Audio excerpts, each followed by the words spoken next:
যে ডান পাশে যে গ্রামটা আছে ওটার নাম কি? এইটা হচ্ছে আবার মুনিনাক। আচ্ছা, এই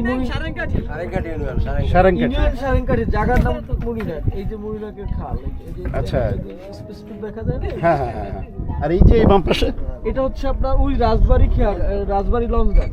আচ্ছা, বাট দুইটাই তো স্বরূপকাঠির ভিতরে। দুইটা স্বরূপ, এই সব আমরা স্বরূপকাঠির ভিতরে। স্বরূপকাঠির ভিতরে পারবেন না। তা আসাদ ভাই কি ট্রাই করবেন নাকি জাল ফেলা? না, আমার জাল ফেলানোর অভ্যাস আছে। আচ্ছা। আমি ভাই ধইরা খাই।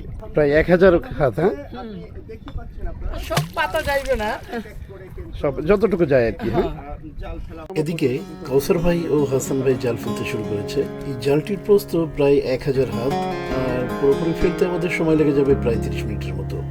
জাল ফেলা শেষে পরবর্তী ভাটা পর্যন্ত আমাদের অপেক্ষা করতে হবে জালটি তোলার জন্য। লাস্ট কবে পাইছেন মাছ? লাস্ট পরশুদিনকে পাইছিলাম। কয়টা? পরশুদিনকে আর 3টা পাইছিলাম। বড় কত সাইজ কতটুকু ছিল? একটা আপনার 900 গ্রাম ছিল, আর দুইটা 450 গ্রাম। কৌসর ভাই ছিল সাথে? না, আমি একাই ভাই। কৌসর ভাই ঘুরতে আসছে। এই তো আনছি আজকে, আপনার আবহাওয়া খারাপ দেখে বললেন আপনারা যাইবেন। আচ্ছা আচ্ছা, একা একা এই জন্য নিয়ে আসছে। রাত্রে বেশি হয়, রাত্রে। মানে ডেলি কি মাছ ওঠে না? না, ওরে কম, এখন নদীতে মাছ কম। আচ্ছা আচ্ছা, ইলিশটা কম ওঠে না? এই যে মাঝে 2-3 মাস বন্ধ ছিল, তখন কি মাছ ফেলছেন জাল? ফেলেন না? আরে বাড়ি কিন্তু নদীর পারে, দেবো দেখি না যে নদীতে যাইয়া কেমন লাগে, সাঁতারও গাড়ি না দাঁড়ানোর টাইমে। না, ইলিশ কবে পাইছেন লাস্ট? লাস্টে কয়দিন আগে পাইছিলাম ইলিশ মাছ। 8-10 দিন আগে পাইছিলেন একটা। শুরুটা কোথায়? আমাদের প্রথম জালের মাথাটা কোথায় আছে? ওই দেখবেন অনেক দূরে, ওই নৌকার ওই পাশে? হ্যাঁ হ্যাঁ, ওই নৌকার ওই পাশাপাশি। পাশাপাশি। আচ্ছা আচ্ছা। এর সাথে আবার ক্রস হয়ে যাবে না? হ্যাঁ, এটা ওদিকে। ও, আপনারটা ওই দিকে? হ্যাঁ, আপনি কি এই দিকের এই বাম পাশের এই অঞ্চলটা, এর ভিতরে আপনার এরিয়া?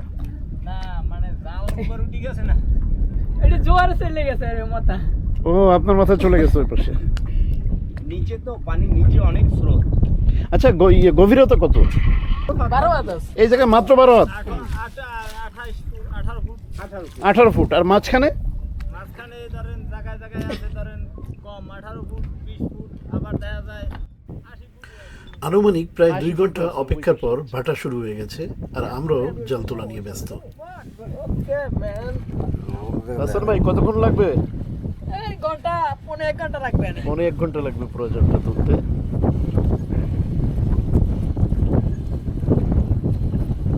কিছু যদি থাকে এটা তো লাস্টেই বোঝা যাবে নাকি? নাকি মাঝেও বোঝা যায়? যাইবে যেখান থেকে আসবে সেখানে। খট দেয়নি? খট দেয় না, খট দেয় না। খট দেয় না? দেবে, অবশ্যই দেবে। অপেক্ষার পর্ব শেষ। আমাদের জালে উঠে এসেছে একটি মাছ, যদিও এটি ছিল একমাত্র মাছ। তার মানে আমরা আর অন্য কোনো মাছ পাইনি। এটি ছিল 5 থেকে 6 ইঞ্চি সাইজের একটি তোপসে মাছ।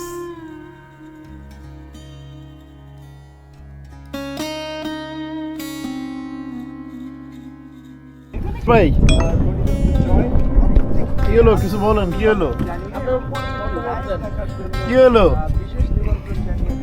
মানে দীর্ঘ 5 ঘন্টা 2জন লোক চেষ্টা করার পরে এই একটা মাছ পাওয়া গেল। প্রায় 1000 হাত জাল, পুরা নদীটার প্রায় 80% জায়গা জুড়ে ছিল সেই 1000 হাতের এক জাল। কিন্তু